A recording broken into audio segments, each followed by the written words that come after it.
Right after the 6 of them stepped out of the warm cabin, a bitter cold wind hit them square. An icy world spread out in front of them. The thermometer read -1 degree, but everyone was still in thin clothes. The guy with glasses walked ahead happily, even started sliding across the ice. But after a few steps he bumped into something solid. While the others laughed at him, they suddenly heard the ice crack. No one dared move, but the guy with glasses said there's no need to panic. It's just a game. They won't let anything happen to us. He reached out to touch what was in front, and realized it was actually a giant screen. He was really impressed by how real it looked, but that touch set something off.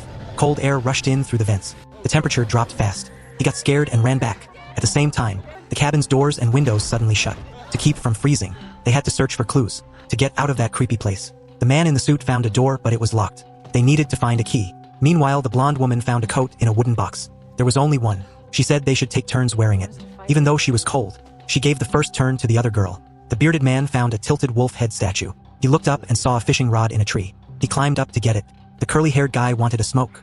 As he walked off, he stepped into an ice hole. His scream got everyone's attention. They crowded over and saw the hole. Maybe a clue was under the ice. They didn't know what to do. Just then, the bearded man showed up with the fishing rod. He stuck it into the hole fast. But could they really catch something like that?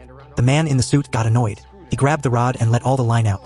That's when he saw the hole was bottomless. Right at that moment, the girl came running back with something important.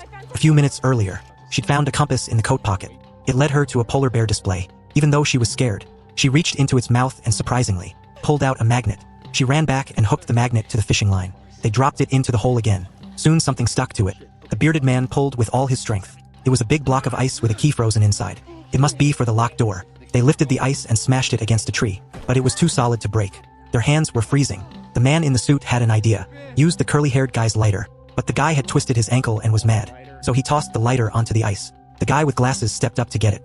As soon as he grabbed it, the ice under him cracked. He plummeted straight into the water. The others rushed to save him, but the current pulled him away from the hole. They bashed the ice, but it wouldn't break.